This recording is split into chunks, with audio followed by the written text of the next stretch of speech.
Yang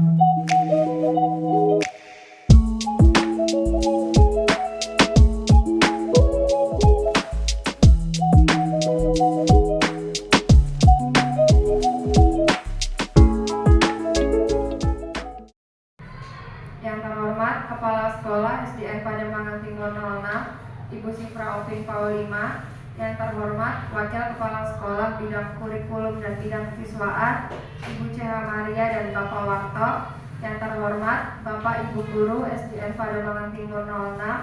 Assalamualaikum warahmatullahi wabarakatuh. Waalaikumsalam warahmatullahi wabarakatuh.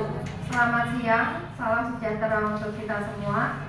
Pertama-tama mari kita panjatkan puji syukur kehadirat Tuhan Yang Maha Esa atas berkat dan rahmat-Nya sehingga kita semua bisa berkumpul di sini untuk melakukan diseminasi pada hari ini dalam keadaan baik dan sehat. Sebelumnya saya mengucapkan terima kasih kepada Ibu Sifra, Bu CH dan Pak Warto yang sudah memberikan kesempatan kepada saya untuk melakukan diseminasi hari ini. Dan saya mengucapkan banyak terima kasih kepada Bapak Ibu Guru SDN Pademangan Timur 06 yang sudah meluangkan waktunya untuk hadir dan berpartisipasi mendukung kegiatan ini sebagai bagian dari tugas saya di modul 1.4 dalam pendidikan calon guru penggerak angkatan 9. Sebelum kita masuk pada diseminasi hari ini, mohon berkenan dan bersedia kepada Bapak Warto selaku Wakil Kepala Sekolah Bidang Kesiswaan untuk membuka dan memberikan pengarahan. Kepada Bapak Warto dipersilahkan.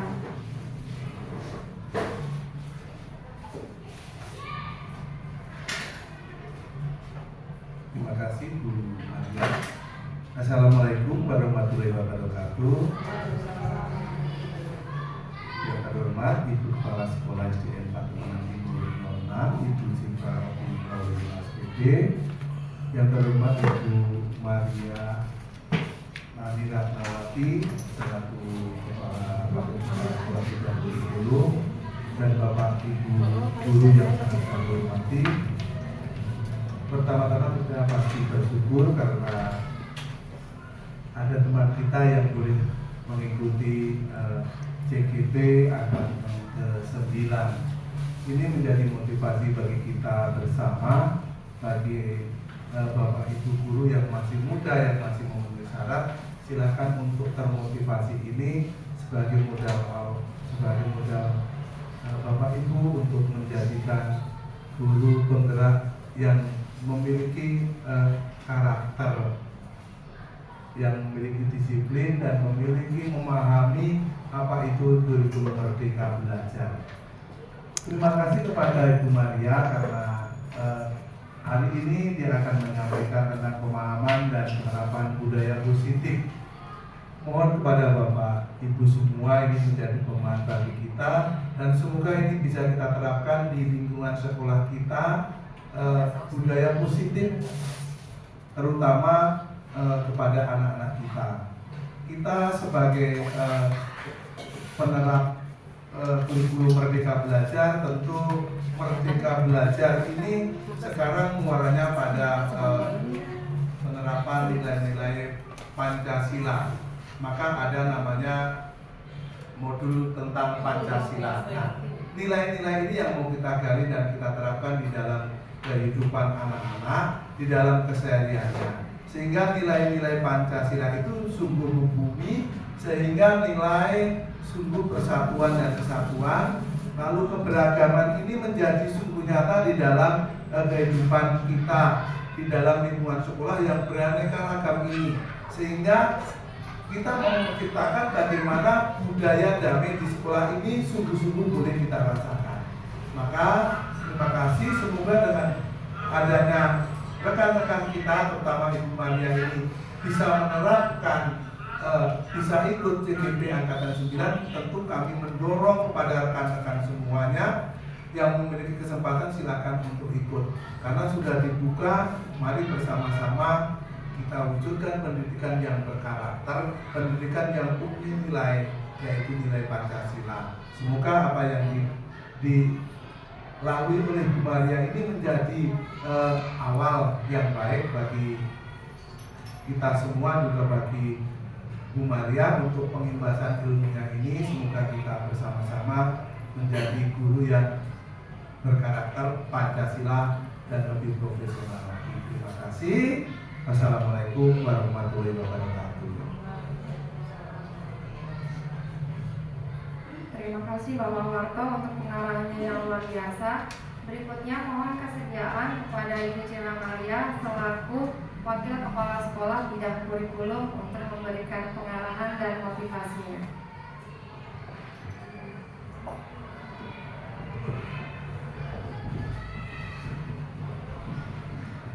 Terima kasih Bu Maria.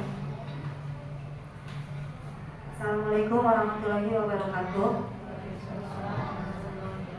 Salam sejahtera untuk kita semua. Yang terhormat Ibu Kepala Sekolah, Ibu Sifra Opin Paulima SPD. Yang terhormat Wakil Kepala Sekolah Bidang Kesiswaan, yaitu Pak Warto, dan yang sangat saya kasihi Ibu Maria sebagai selaku CGP Angkatan 9 serta rekan-rekan semua yang ada di sekolah kita tercinta SDN pada Mahathir 06. Suatu kebanggaan buat saya dan tentunya juga kebanggaan buat sekolah karena kali ini pada hari ini rekan kita Ibu Maria akan memberikan diseminasi pemahaman dan penerapan budaya positif.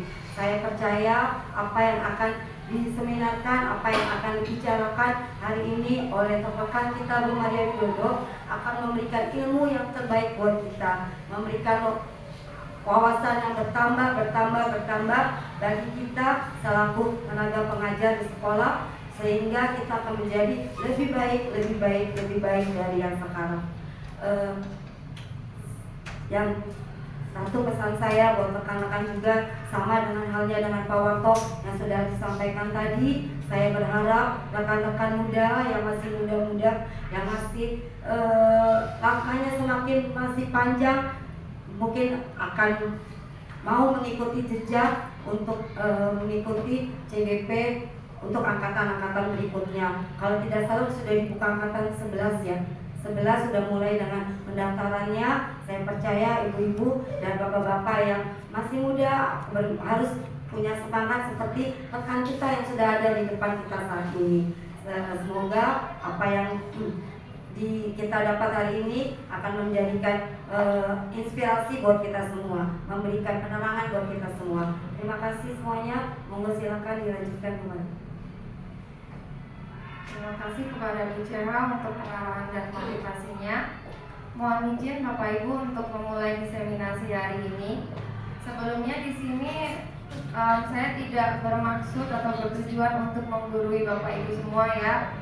Saya percaya Bapak Ibu di sini lebih berpengalaman dari saya. Di sini saya hanya sekedar menyebarkan informasi, berbagi informasi atau materi atau ilmu yang saya dapatkan di modul 1.4 tentang budaya positif. Nah, diseminasi kali ini berjudul tentang pemahaman dan penerapan budaya positif. Saya berharap dari diseminasi kita hari ini kita bisa mendapatkan sesuatu yang bermanfaat, yang dapat mendukung visi sekolah kita dan menjadi refleksi kita bersama. Nah, menurut Bapak Ibu, budaya positif itu seperti apa? Apa yang terbesit dalam benak Bapak Ibu tentang budaya positif? Disiplin? Masuk tidak? Masuk. Taat? Masuk Bapak Ibu? Bertanggung jawab? Ya, jadi budaya positif adalah penerapan nilai-nilai atau perwujudan keyakinan yang diyakini bersama dan diterapkan di sekolah. Kira-kira penting tidak Bapak Ibu kita menerapkan budaya positif di sekolah?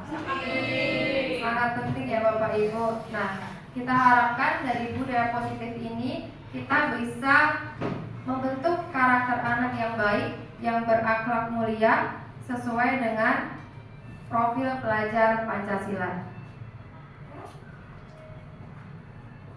Nah, di dalam budaya positif kita akan belajar bersama tentang konsep inti. Yang pertama adalah perubahan paradigma. Kemudian disiplin positif ini salah satu wujud dari budaya positif. Kemudian kita juga mempelajari motivasi perilaku manusia. Selanjutnya kita mempelajari nilai-nilai kebajikan, kemudian posisi kontrol guru dan keyakinan kelas, itu juga termasuk wujud dari budaya positif di sekolah. Kita juga mengingat kembali kebutuhan dasar manusia. Dan yang terakhir, wujud dari budaya positif itu segitiga restitusi. Nah, sebelum kita mulai materi selanjutnya, kita mau melakukan permainan sederhana Bapak Ibu. Permainannya berjudul dengan cobalah buka. Nah, di sini membutuhkan 2 orang, jadi sepasang-sepasang, tidak harus berdiri, kita duduk saja. Pilihlah pasangan atau rekan Anda. Nah, sekarang boleh dipilih dulu nih Bapak Ibu pasangannya. Oke, sudah. Kemudian pilih Bu Fia, boleh pindah di sini.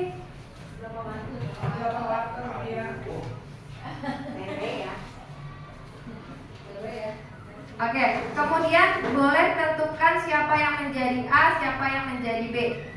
Siapa yang berperan menjadi A, siapa yang berperan menjadi B. Nah, yang berperan menjadi A itu bertugas mengepalkan salah satu tangan Anda. Coba Anda bayangkan, di dalam tangan Anda ini Anda menyimpan sesuatu yang sangat berharga di dalam kepala tangan Anda. Yuk, yang berperan menjadi A mengepalkan salah satu tangan aja. Oke? Anda perlu menjaga benda tersebut sekuat tenaga Anda, karena begitu pentingnya untuk kehidupan Anda. Nah, yang berperan menjadi B, Anda mencoba dengan segala cara untuk membuka kepalan tangan si A. Bisa dengan cara membujuk, menghardik, mengintimidasi, jangan ya, memarahi boleh, menggoda atau menggelitik, atau coba dengan cara paksa. Nah, atau bahkan Bapak Ibu bisa menawari uang supaya si A mau membuka tangannya. Ya, ayo sekarang si A kepalkan tangan dulu. Bapak Ibu, ini sesuatu yang berharga ya buat hidup Bapak Ibu. Oke, sekarang si B coba mencoba membujuk, mencoba membuka paksa, gelitikin, coba. Ayo kita mulai.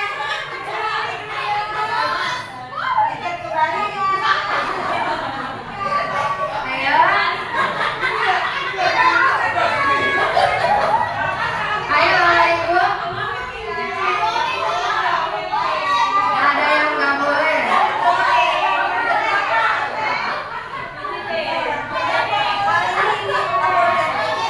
Oke, stop. Nah, saya mau bertanya. Yang berperan menjadi A, siapa yang mau membuka kepala tangannya? Angkat tangan. Orang belum disuruh dia belum buka. Yang mau membuka. Oh, maksudnya yang berperan menjadi A siapa? Bu Yuli. Tapi Bu Yuli mau membuka nggak? Oh, tidak. Oke. Yang tadinya A mau membuka tangan siapa? Ini kakak saya mau. Bu Ani mau?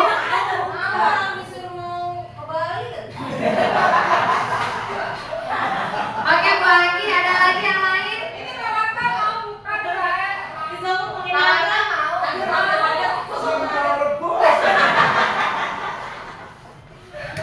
Oke, yang tidak mau membuka kepalan tangan, coba angkat tangan. Ada berapa? Tidak mau. Isna, Bu Fitri. Oke, ternyata lebih banyak yang tidak mau membuka kepalan tangan. Alasannya yang tidak mau membuka apa Bapak Ibu? Berharga. Sangat berharga. Karena ini sangat berharga sekali. Sangat berharga sekali. Terus yang mau membuka kepalan tangan alasannya apa? Terbium janji palsu. Terdiam janji palsu. Oke, ada lagi. Diiming-iming si goreng. Diiming sesuatu. Oke, nah, baik yang membuka maupun menutup, sebenarnya siapa sih yang memegang kontrol untuk membuka dan menutup? Diri kita sendiri. Jadi dari permainan ini kesimpulannya adalah yang memegang kontrol itu adalah kita sendiri. Jadi ketika kontrol ada pada diri kita, ketika orang lain berusaha sebesar apapun untuk mempengaruhi kita, kita tidak akan tergoda karena kontrol ada pada kita sendiri. Lanjut, miskonsepsi tentang teori kontrol oleh Dr. William Glasser. Nah, di sini William ini mau memberitahu miskonsepsi yang selama ini kita pakai. Yang pertama adalah guru mengontrol murid. Menurut Bapak Ibu, selama ini dalam kenyataannya itu guru mengontrol murid atau tidak? Iya. Ya, oke. Dalam kenyataannya guru mengontrol murid. Nah, di sini menurut teori kita tidak bisa memaksa murid. Seperti dalam permainan tadi, kontrol itu berada pada kita sendiri. Tetapi kalau dalam kenyataannya guru seperti mengontrol murid, itu sebenarnya murid mengizinkan dirinya untuk dikontrol sama guru. Seperti itu. Jadi yang perlu diluruskan di sini adalah kita tidak bisa memaksa murid untuk berbuat sesuatu. Ya, benar. Oke, lanjut pada miskonsepsi yang kedua. Selama ini kita berkeyakinan semua penguatan yang positif itu efektif dan bermanfaat. Menurut Bapak Ibu di sini setuju nggak? Semua penguatan positif itu efektif dan bermanfaat. Setuju? Setuju? Nah, miskonsepsi di sini ya kita beranggapan semua penguatan yang positif baik berupa pujian, hadiah maupun reward yang lain itu bakal efektif. Tapi ternyata coba kita lihat kasus seperti ini. Si A melakukan tindakan indisipliner, tidak taat pada aturan. Kemudian kita memberikan nasihat, kita memberikan motivasi, kita memberikan penguatan yang positif. Si A akhirnya patuh. Tapi suatu saat dia mengulangi lagi tindakan indisipliner tersebut. Berarti penguatan yang kita berikan itu efektif atau tidak?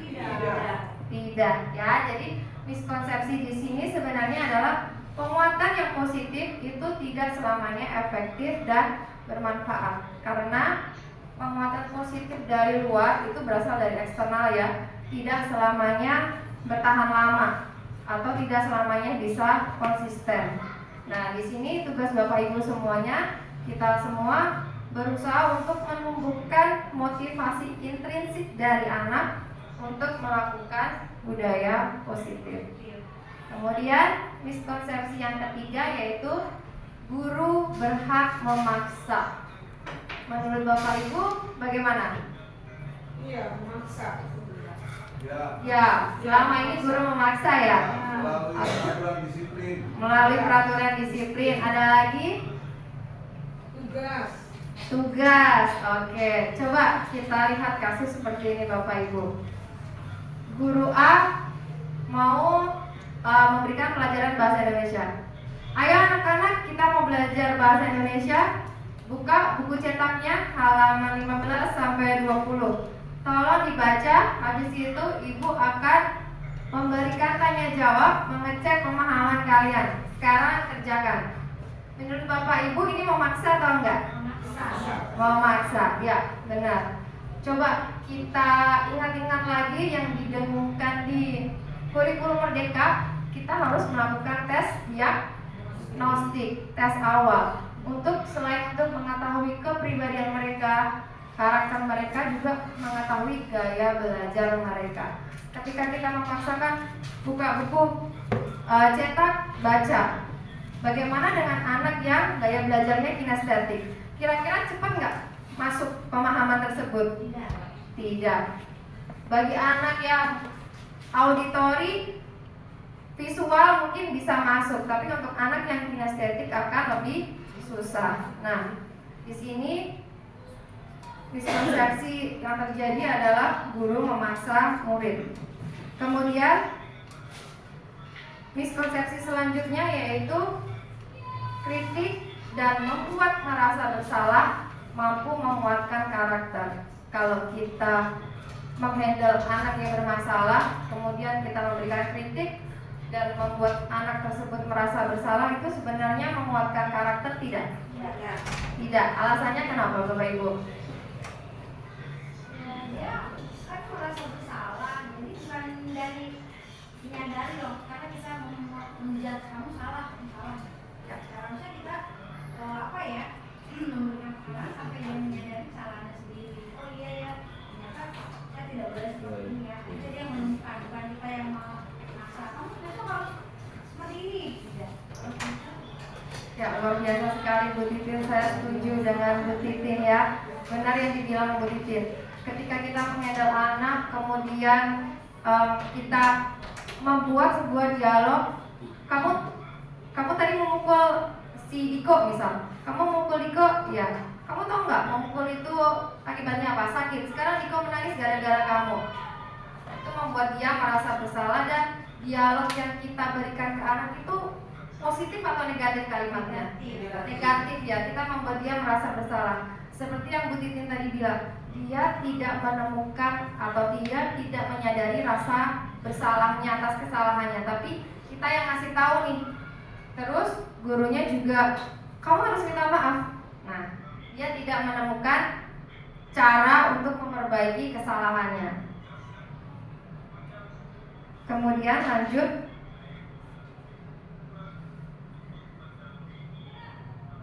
kita belajar untuk mengubah paradigma stimulus respon ke pendekatan teori kontrol. Ini menurut Stephen R.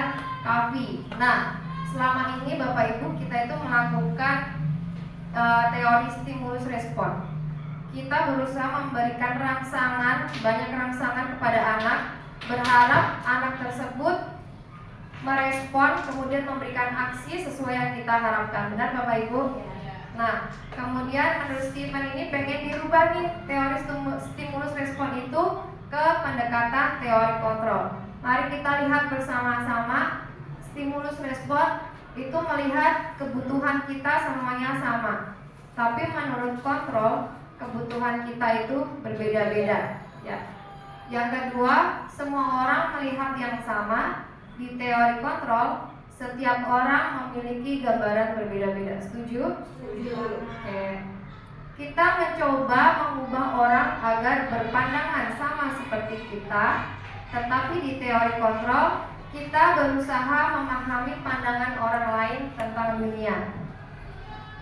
Perilaku buruk dilihat sebagai suatu kesalahan. Nah, nih, kebanyakan dari kita perilaku buruk itu suatu kesalahan. Tetapi di teori kontrol, semua perilaku itu memiliki tujuan. Jadi ketika dia melakukan kesalahan itu sebenarnya punya maksud tertentu. Mungkin ada kebutuhan yang dia tidak terpenuhi. Kemudian orang lain bisa mengontrol saya. Di teori kontrol, hanya kita sendiri yang bisa mengontrol diri sendiri. Saya bisa mengontrol orang lain. Pada teori kontrol, orang lain tidak bisa mengontrol kita sendiri. Pemaksaan ada pada saat rujukan. Di teori kontrol, kolaborasi dan konsensus menciptakan pilihan-pilihan baru. Model berpikir menang atau kalah, tetapi di teori kontrol, model berpikir menang-menang.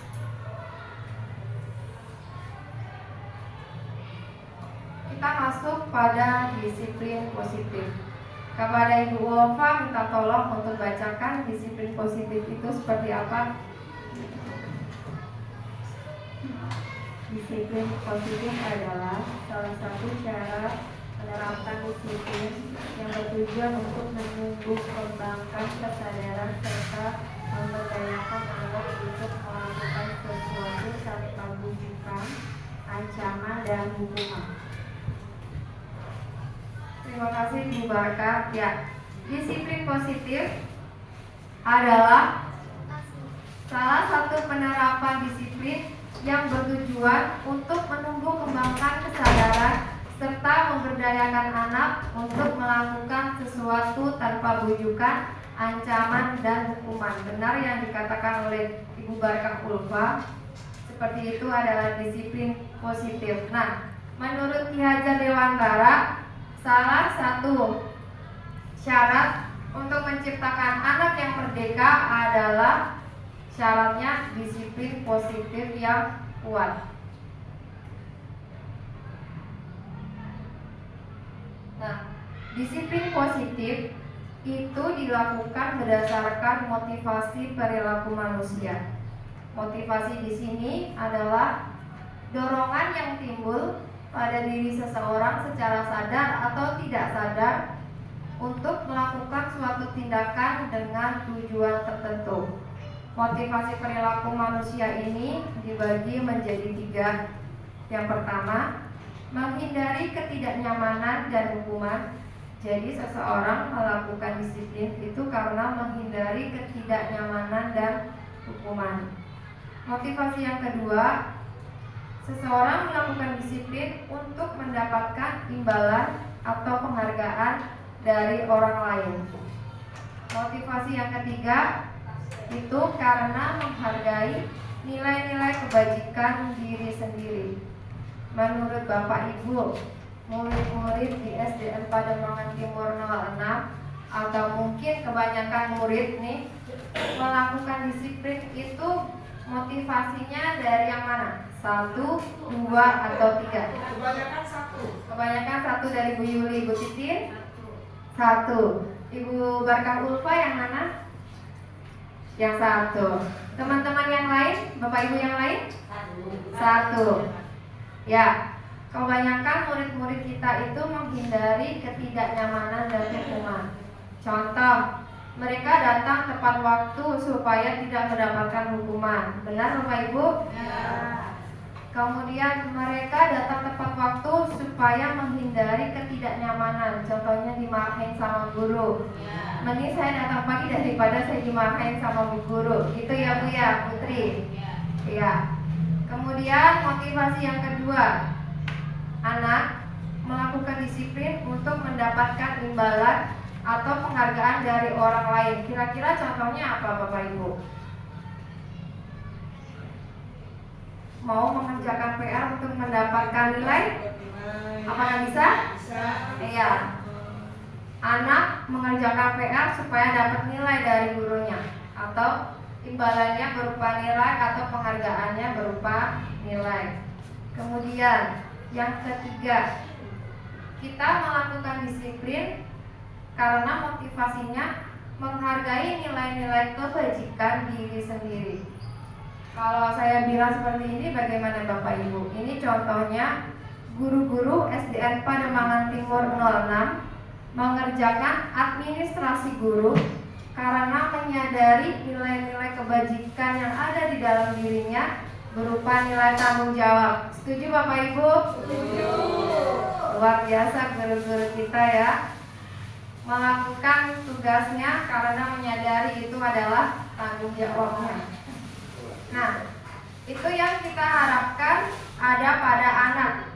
Kita berharap anak itu melakukan disiplin karena motivasi intrinsiknya, dia menyadari nilai-nilai kebajikan yang ada dalam dirinya. Nah, begitu juga yang diharapkan dari Ki Hajar Dewantara. Disiplin positif yang diharapkan adalah berasal dari motivasi intrinsik. Seperti yang tadi saya bilang, menurut saya kalau motivasi eksternal itu tuh tidak berlangsung lama, hanya sebentar, dan melakukannya pun tidak konsisten karena tidak berasal dari diri sendiri.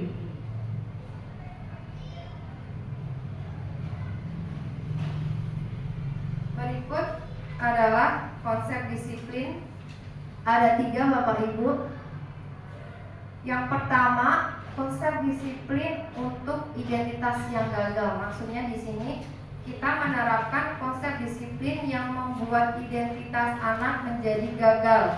Nah, bagaimana identitas gagal itu seperti apa? Anak merasa dirinya gagal karena melakukan kesalahan. anak merasa buruk tentang dirinya karena sudah melakukan kesalahan, itu identitas gagal. Nah, biasanya kenapa kok anak merasa identitasnya gagal? Orang lain memberikan apa Bapak Ibu? Hukuman. Nah, dengan memberikan hukuman, perilaku anak itu pasif. Dia menerima, mendengarkan apa yang diomongkan oleh gurunya. Kamu begini, kamu harus begini, dia pasif. Nah, yang ada dia menjadi agresifnya meningkat, jiwa berontaknya meningkat karena disalahkan terus-menerus. Kemudian yang kedua, sistem tidak akan berjalan bila murid tidak takut. Semarah apapun kita, sebesar apapun hukumannya, kalau dia tidak takut, mental. Benar Bapak Ibu? Iya. Iya. Jadi pemberian motivasi, nasihat itu mental karena anak merasa tidak takut. Selanjutnya, berlaku hanya pada sebuah institusi, tidak berlanjut pada kehidupan nyata. Contohnya, anak melakukan indisipliner, guru memberikan hukuman, habis itu ya anak disiplin di sekolah aja, tapi ketika di luar tidak. Ya benar Bapak Ibu, di rumah bisa aja dia tidak disiplin lagi. Lanjut, peraturannya adalah kamu harus begini, kamu harus begitu, gitu. Kemudian murid akan membenci peraturan. Setuju Bapak Ibu kalau kita memberikan hukuman? Berarti segala sesuatu yang berkaitan dengan peraturan ini kalau dilanggar pasti ada hukumannya. Ya. Nah, konsep disiplin yang kedua itu yaitu memberikan atau menuju anak dengan identitas yang sukses. Identitas yang sukses di sini dimaksud adalah anak merasa dirinya lebih baik karena dia menyadari akan kesalahannya dan bisa memperbaiki kesalahannya berdasarkan inisiatif dia sendiri. Nah, biasanya menuju identitas sukses ini dengan dua pemberian perilaku. Yang pertama, konsekuensi. Yang kedua, restitusi. Kita akan bahas konsekuensi dulu. Konsekuensi, penguatan hanya bertahan dalam jangka waktu yang pendek.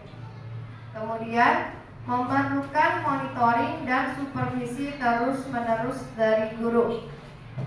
Biasanya kita ketika anak bermasalah, kita mengingatkan kembali peraturannya apa.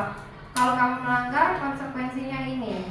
Nah, dari situ guru akan melakukan monitoring apakah anak tersebut sudah menerapkan sesuai yang kita inginkan atau belum.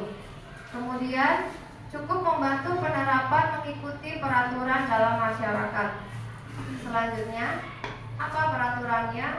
Mampukah kamu melakukannya? Terima kasih. Ini sebuah dialog dari konsekuensi. Kemudian anak akan lebih menghormati peraturan dibandingkan diberikan hukuman. Yang ketiga adalah restitusi. Pernahkah Bapak Ibu mendengar restitusi? Atau baru kali ini? Baru. Oke. Kita lihat bersama-sama Bapak Ibu. Dengan menggunakan restitusi, masalah terpecahkan. Karena di dalam restitusi itu murid belajar bertanggung jawab untuk perilakunya sendiri. Jadi di dalam dialog restitusi itu kita itu hanya memberikan pertanyaan-pertanyaan pemantik yang membuat anak menyadari kesalahannya, bukan guru yang menyadarkan, tapi anak menyadari kesalahannya sendiri. Kemudian untuk perbaikannya kita juga memberikan pertanyaan pemantik, dipancing, baru dia tahu, oh untuk memperbaikinya saya begini Bu. Jadi bukan kamu harus minta maaf, lain kali kamu tidak boleh begini, tidak boleh begitu. Nanti kita akan belajar di terakhir restitusi. Fokus pada pemecahan masalah dalam jangka waktu yang panjang. Percakapannya, apa yang kamu yakini, apa yang bisa kamu lakukan untuk memperbaiki masalah ini. Kemudian murid atau anak menghormati dirinya dan orang lain. Itu merupakan konsep disiplin. Nah, menurut Bapak Ibu, yang paling tepat diterapkan di sekolah itu konsep disiplin yang mana? Dengan memberikan hukuman kah? Atau konsekuensi atau restitusi? Ya benar, dengan restitusi. Restitusi merupakan metode yang paling tepat dan ideal untuk diterapkan di sekolah. Tadi pada motivasi intrinsik yang ketiga, kalau masih ingat Bapak Ibu, muncul kata-kata nilai-nilai kebajikan. Apa sih nilai-nilai kebajikan itu? Nilai yang disepakati bersama, lepas dari suku bangsa, agama, bahasa maupun latar belakangnya. Nah, di sini ada 3 sumber Bapak Ibu. Yang pertama, profil pelajar Pancasila, nilai-nilai kebajikan yang diharapkan muncul pada diri anak, yaitu beriman, bertakwa pada Tuhan Yang Maha Esa, dan berakhlak mulia, berkebinekaan global, gotong royong, mandiri, kreatif, dan bernalar kritis.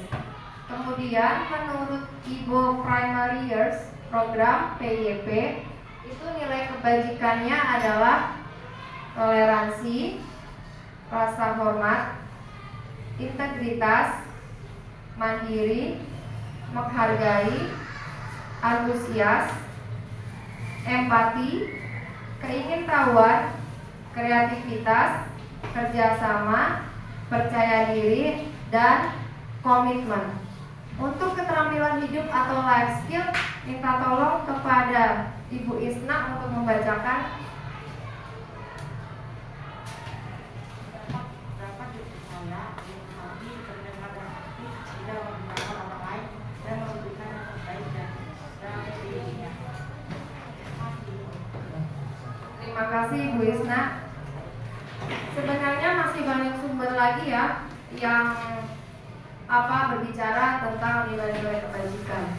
Nah, diharapkan dengan nilai-nilai kebajikan yang ada dalam diri, ketika kita menyadari nilai-nilai tersebut, muncullah motivasi intrinsik untuk melakukan disiplin positif.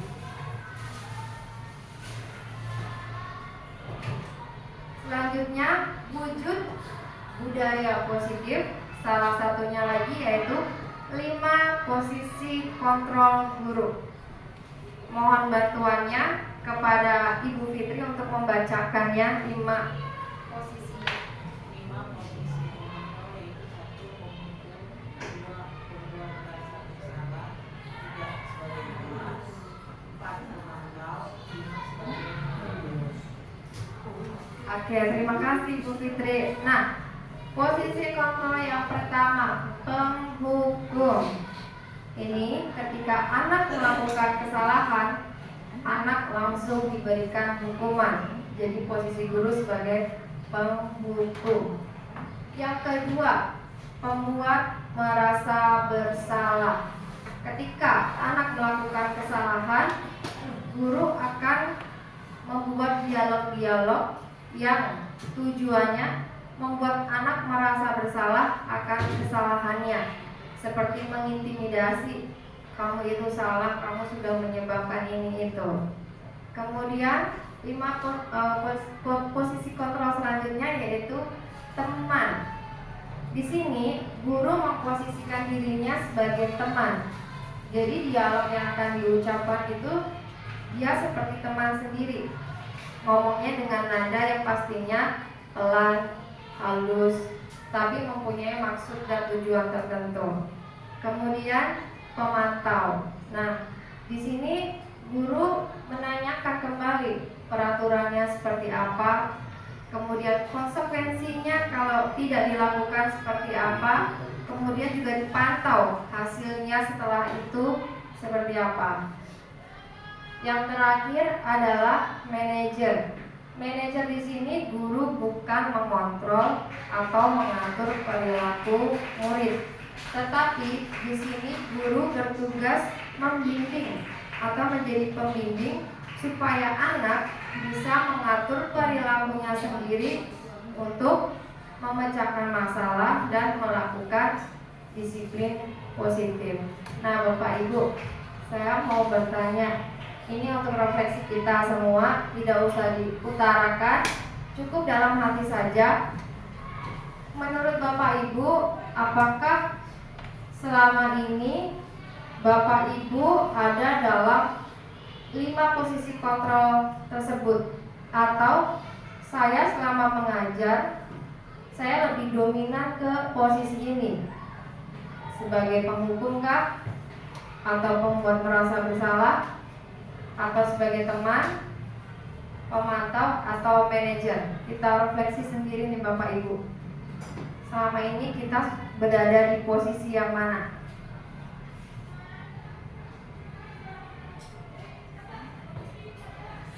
Lanjut ya, kita akan melihat konkretnya dengan melihat contoh. Untuk kasus murid tidak memakai atribut lengkap saat upacara bendera, kalau sebagai penghukum itu bagaimana, Bu Anggi?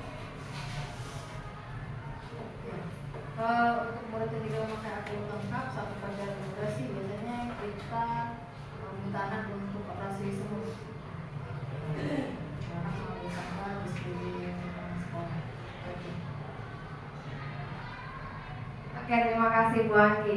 Ya, di sini ketika murid tidak memakai atribut lengkap saat upacara bendera, Bu Anggi bilang sebagai penghukum itu melakukan hormat pada bendera selama 20 menit. Itu contoh penghukum.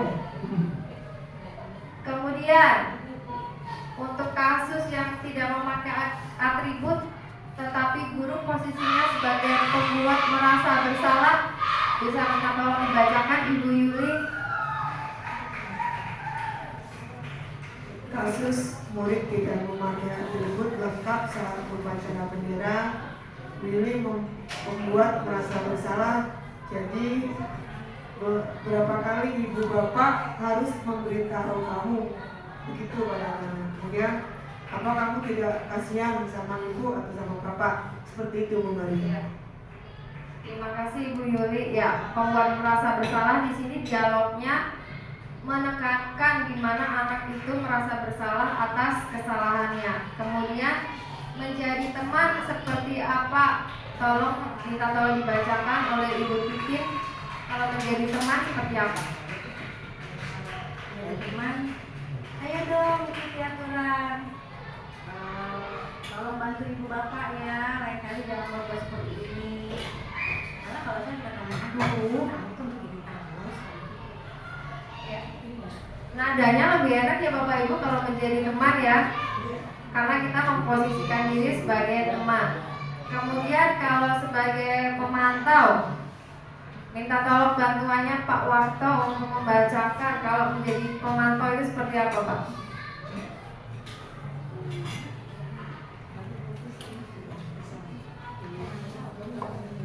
Ya, kalau memantau ya pertama tentu kita melihat mana anak yang kurang disiplin, tidak sesuai dengan harapan. Lalu ya tentu yang utama pasti kita ingatkan. Tentu tidak setiap anak itu ada yang pasti ada yang tidak disiplin. Utamanya kita mengingatkan, menyadarkan dan menumbuhkan kesadaran pada anak itu untuk kembali pada realnya, yaitu disiplin. Itu aja sih buat kami yang memantau. Oke, terima kasih Pak Warto. Nah, di sini untuk kalimatnya yaitu kamu sudah melanggar peraturan sekolah. Kamu tahu konsekuensinya. Setelah upacara, kamu beri atributnya ke koperasi dan jangan diulangi lagi. Sedangkan sebagai manajer itu dia akan membuka dialog seperti ini. Apa kamu tahu tentang kesalahanmu? Kira-kira bagaimana kamu memperbaiki kesalahanmu? Nah Bapak Ibu, kalau jadi Bapak Ibu Bapak Ibu akan memilih posisi yang mana? Penghukum, pembuat merasa bersalah, teman, pemantau, atau manajer? Teman? Tidak ada yang memilih manajer? Ada, Putri. Oke. Nanti kita melihat lebih dalam lagi ya tentang manajer ini. Oke. Oke. Tergantung situasi. Ya, benar, tergantung situasi. Nah, Bapak Ibu, saya minta tolong untuk membantu memilihkan posisi kontrol apakah aku, biar semakin mengenali nih posisi kontrol guru. Kalau kalimat seperti ini, nanti jawabannya yang mana? Penghukum, pemantau, teman, manajer, atau pembuat merasa bersalah? Ayolah, kerjakan tugasmu. Lakukan demi ibu ya. Yang mana? Teman. Merasa bersalah. Teman atau merasa bersalah? Ayolah, kerjakan tugasmu. Lakukan demi ibu ya. Soalnya lakukan demi ibu ya. Lakukan demi ibunya itu yang negatif di sini.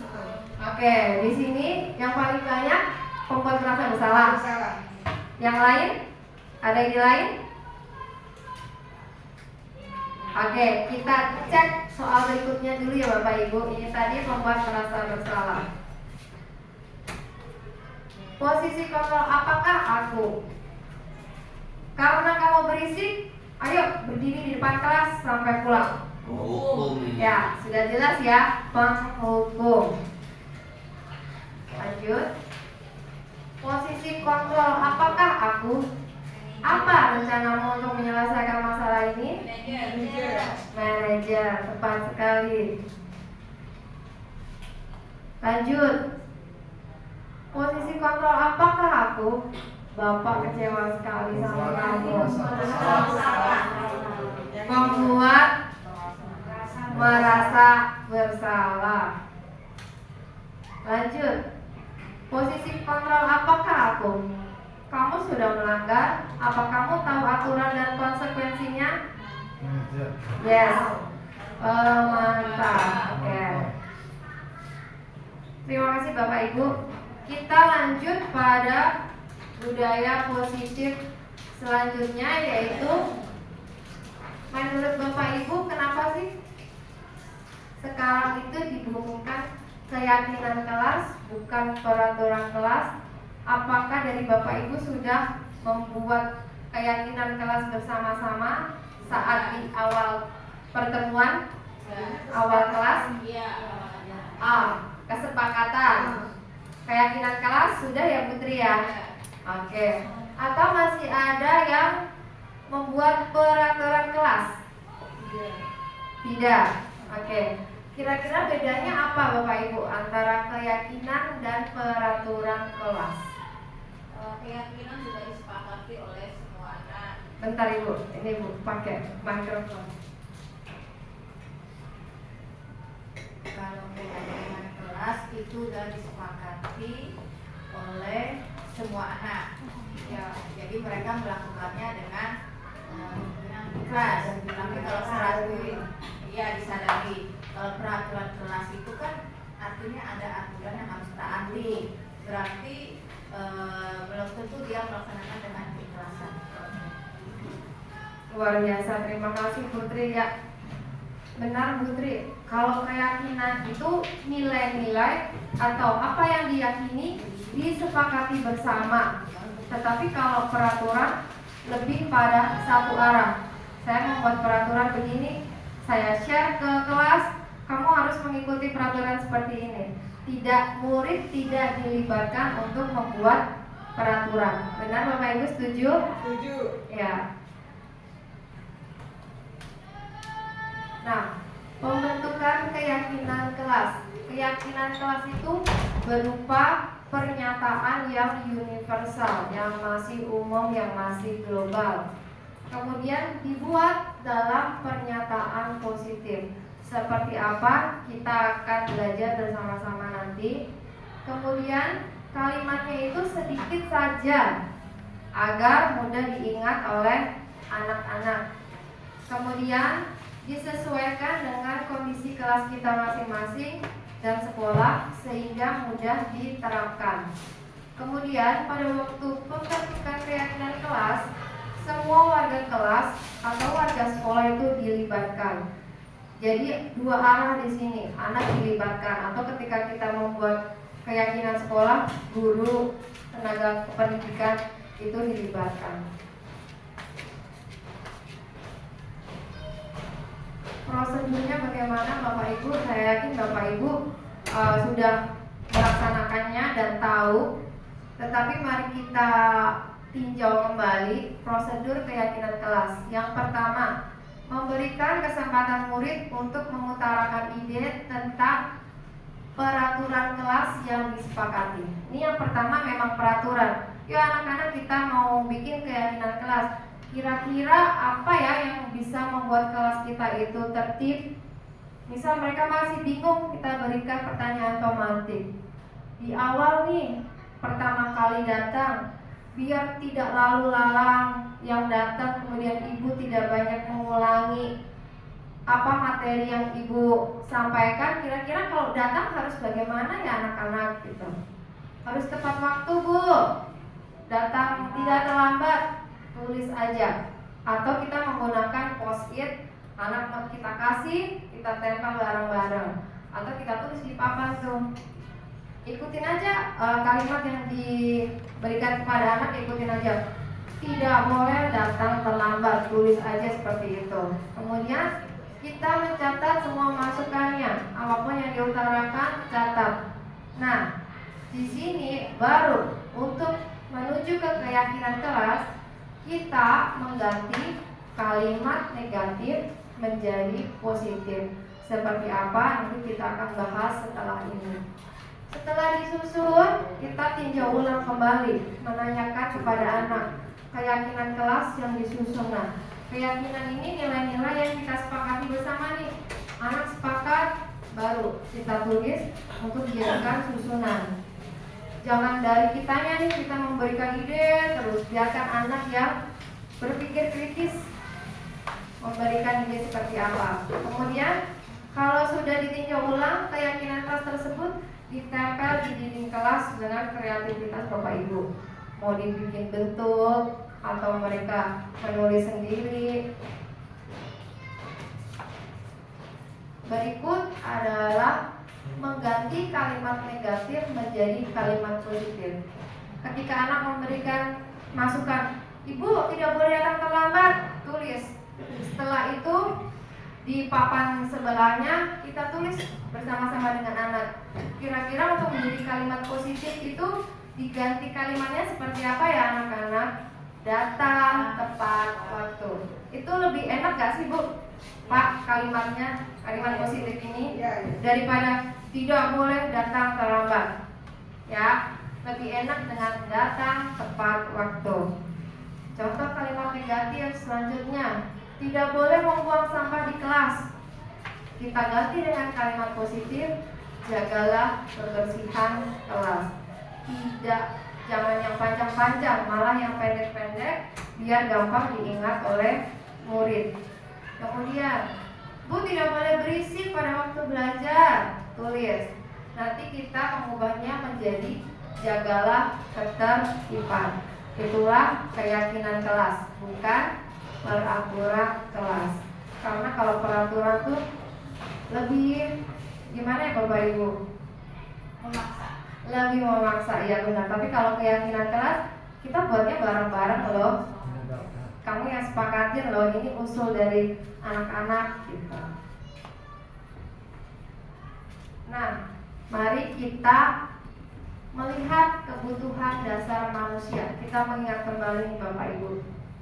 Kebutuhan dasar manusia adalah segala sesuatu yang kita lakukan untuk mendapatkan apa yang kita inginkan. Seluruh tindakan yang kita lakukan memiliki tujuan tertentu, dan semua usaha terbaik yang kita lakukan adalah dalam rangka agar kebutuhan dasar kita terpenuhi dengan baik. Berikut adalah 5 kebutuhan dasar manusia. Yang pertama apa Bapak Ibu? Bertahan hidup. Itu berupa makanan, Pakaian. Oke. Yang kedua itu berupa apa aja?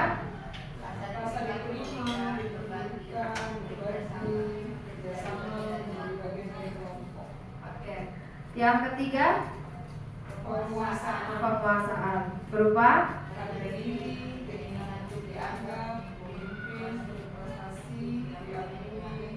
iya. Kemudian yang keempat apa aja?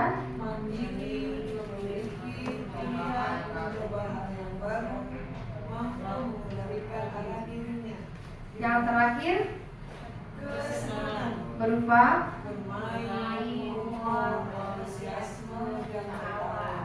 nah Bapak Ibu, ketika kita menjumpai anak kita di kelas, ketika kita belajar itu dia lemes, tidur-tiduran di meja, seperti tidak mendengarkan kita. Itu sebenarnya kenapa menurut Bapak Ibu? Bisa karena belum sarapan. Belum karena sarapan ya, apalagi apakah ada suatu kebutuhan yang tidak terpenuhi? Karena tadi apa yang kita lakukan itu memiliki tujuan tertentu karena suatu kebutuhan. Nah, kira-kira apa? Apakah mungkin di rumahnya dia kurang perhatian sama ibu? Bisa jadi. Nah, jadi kita diharapkan ketika kita menemui anak-anak tersebut, kita tidak langsung menjudge, ayo kamu jangan malas-malasan dong. Tapi kita datangi, mungkin kita lakukan restitusi apa sih? Kita belajar nanti untuk mengetahui kebutuhan apa sih yang dia belum dapat terpenuhi. Kemudian kita mencoba untuk mencari solusinya. Ya, seperti yang saya sampaikan tadi ya, ketika anak melakukan sesuatu itu memiliki maksud dan tujuan. Apakah salah satu kebutuhannya itu tidak terpenuhi? Contoh ketika dia kurang kasih sayang di rumah, dia akan mencari perhatian di sekolah. Seperti itu ya Bapak Ibu. Ya. Nah, ini adalah segitiga restitusi, salah satu wujud budaya positif yang diharapkan sekolah kita SDN Pademangan Timur 06 bisa menerapkan segitiga restitusi ketika sedang menangani anak-anak yang melakukan indisipliner atau bermasalah. Segitiga restitusi adalah suatu proses dialog yang dijalankan oleh guru agar dapat menghasilkan murid yang mandiri dan bertanggung jawab. Itu ada 3 proses Bapak Ibu di dalam segitiga restitusi ini. Yang pertama, menstabilkan identitas. Yang kedua, validasi tindakan yang salah. Yang ketiga, menanyakan keyakinan. Menstabilkan identitas itu seperti apa? Yaitu berdasarkan prinsip membuat kesalahan adalah bagian dari proses pembelajaran. Di sini kita harus punya konsep dulu Bapak Ibu. Menstabilkan identitas itu kita punya konsep kalau membuat kesalahan itu bagian dari proses pembelajaran. Nah, di sini biasa akan muncul dialog seperti apa ketika menstabilkan identitas. Yang pertama, berbuat salah itu wajar kok. Tidak ada manusia yang sempurna. Kita akan mengucapkan itu kepada anak ketika kita sedang menstabilkan identitas mereka. Bapak Ibu juga pernah melakukan itu, pernah melakukan kesalahan. Bapak atau Ibu tidak mencari siapa yang salah, tapi Bapak Ibu ingin mencari solusi dari permasalahan ini. Kamu berhak merasa begitu. Nah, di sini menstabilkan identitas itu kita memposisikan diri anak. Ketika anak marah melakukan seperti itu, kita posisikan pada diri kita.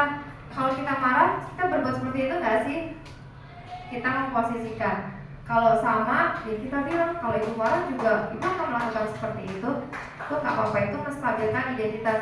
Biar anak itu tidak merasa disalahkan, diintimidasi kalau kamu salah. Tapi anak ditenangkan dulu.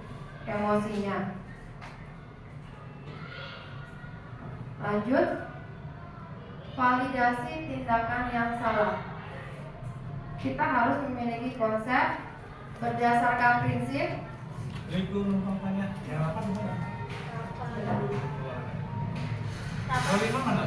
Berdasarkan prinsip, setiap perilaku itu memenuhi suatu kebutuhan tertentu. Di sini kalimat yang akan diutarakan ketika validasi tindakan yang salah adalah kamu pasti punya alasan mengapa melakukan itu.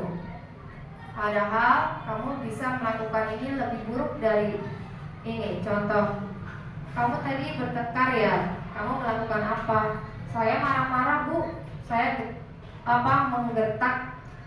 Terus kita ngomong, kamu sebenarnya bisa melakukan lebih buruk dari ini, seperti memukul. Jadi kita menghargai dulu nih yang dia lakukan, bukan berarti kita setuju dengan tindakan dia yang salah dengan marah-marah menggertak. Tetapi kita berusaha memposisikan diri kita kalau kita marah itu seperti apa. Kemudian kamu patut bangga karena telah melindungi sesuatu yang penting buat kamu. Kemudian kamu melakukannya karena mempertahankan sesuatu yang penting buat kamu. Lanjut, di tahap yang terakhir yaitu menanyakan keyakinan. Di sini prinsip teori kontrol bahwa dasarnya kita termotivasi secara intrinsik. Akan muncul kalimat apa keyakinan kelas kita yang sudah kita sepakati, nilai-nilai apa yang sudah kita sepakati. Kemudian seperti apa gambaran sebuah kelas yang ideal untuk kamu. Kamu ingin menjadi orang seperti apa? Itu menanyakan keyakinan. Kita akan melihat contoh tadi itu menghargai tindakan kamu di misalnya tadi ini kan dan sekarang kan ada kamu marah sampai itu bekerja sesuai dengan keyakinan kita. Oh begitu, wajarlah kalau kamu marah dan kesal jika keluar dari posisi kamu, itu pasti juga akan berbuat hal yang sama. Tapi apa yang kamu lakukan kepada Niko? Saya marah-marah dan saya menggugat biasanya. Oh begitu, pasti kamu berbuat seperti itu ada alasannya. Wajarlah kalau kamu merasa marah karena tidak rela pekerjaan kamu dicontek sama Niko.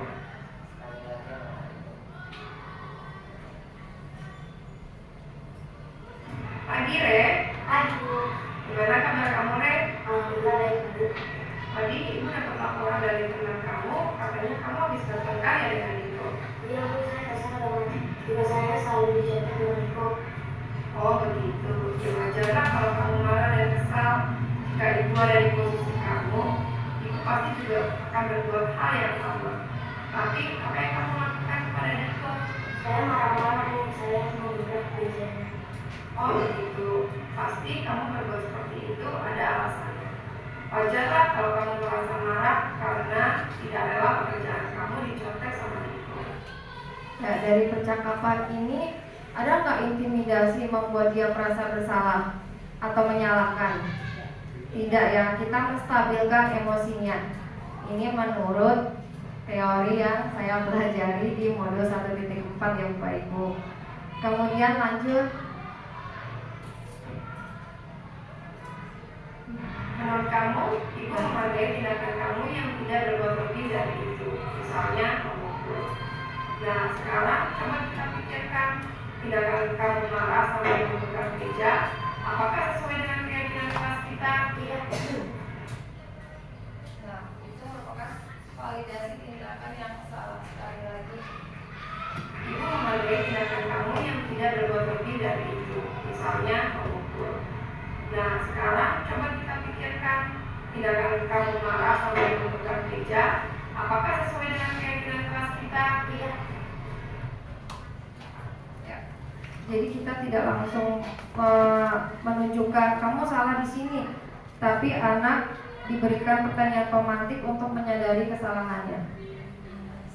Ya, menemukan sendiri. Lanjut, menanyakan keyakinan kelas apa yang sudah kamu langgar? Ya, betul. Kamu kalau mengorbankan teman itu penting tidak? Baik, kalau menurut kamu itu penting, jadi apa yang harus kamu lakukan sedang marah? Apa kamu bersedia memperbaiki masalah ini? Apa yang akan kamu lakukan untuk memperbaiki masalah ini? Saya akan meminta maaf ke guru dan lebih sabar lagi. Kalau marah, kalau ada yang menyontek, saya akan lapor ke guru. Iya, tepat sekali tindakan kamu, Rek. Sekarang kamu boleh kembali ke kelas. Terima kasih guru. Nah, menanyakan keyakinan di sini, guru memberikan pertanyaan romantik dengan mengingat kembali keyakinan kelas apa yang sudah diyakini bersama dan gimana sih cara kamu untuk memperbaikinya, bukan langsung kamu harus begini. Untuk memperbaikinya kamu harus begini, kamu harus minta maaf gitu. Lanjut permasalahan yang kedua, contohnya. Pagi Koirul, gimana kabar kamu hari ini? Koirul, tadi ibu dapat laporan dari temanmu, katanya Andi menangis saat main bola dengan kamu. Andi curang bu, baju saya ditarik sama Andi pas main bola. Oh gitu, ya wajarlah kalau kamu marah dan kesal. Jika ibu ada di posisi kamu, ibu juga pasti akan berbuat hal yang sama. Ini menstabilkan identitas. Kita mencoba memposisikan kalau kita marah bagaimana sih karena mempertahankan sesuatu. Lanjut. Apa yang kamu lakukan terhadap Andi? Saya marah-marah dan marah-marah dia bu.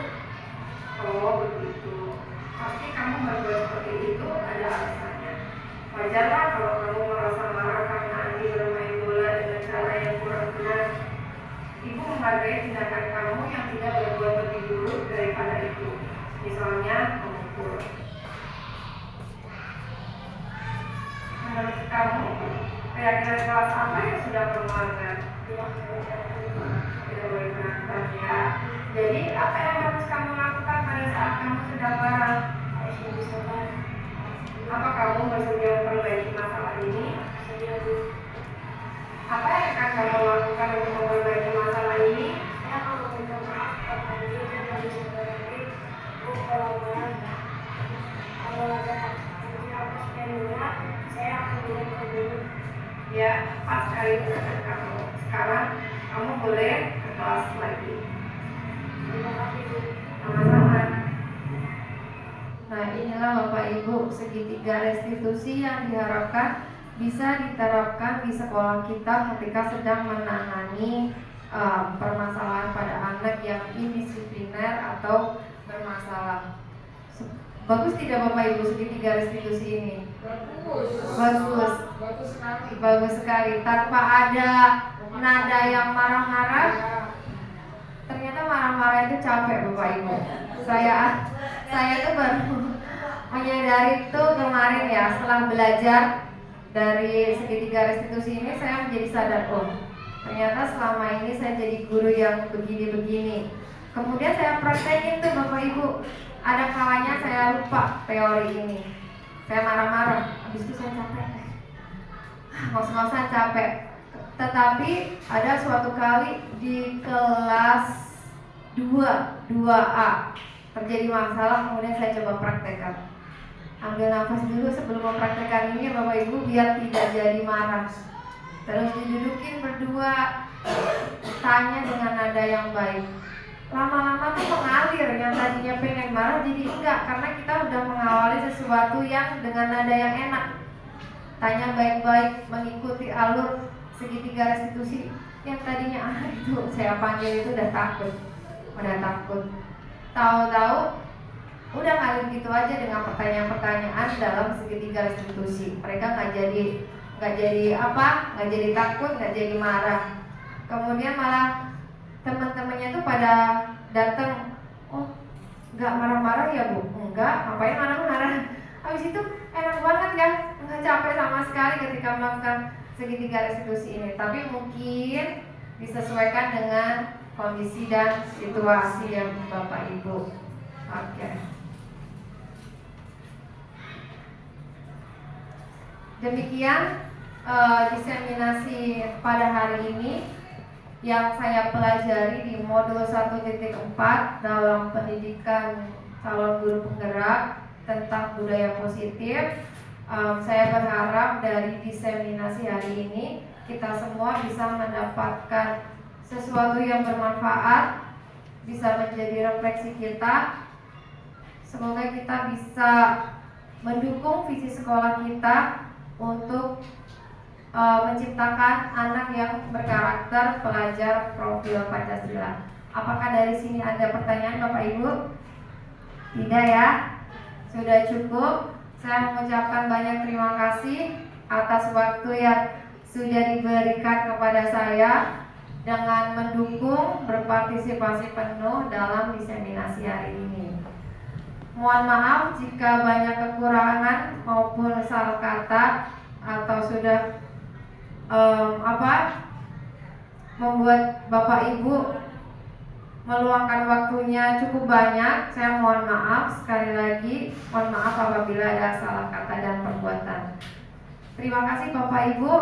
Assalamualaikum warahmatullahi wabarakatuh. Selamat sore. Makasih Bapak Ibu. Damn.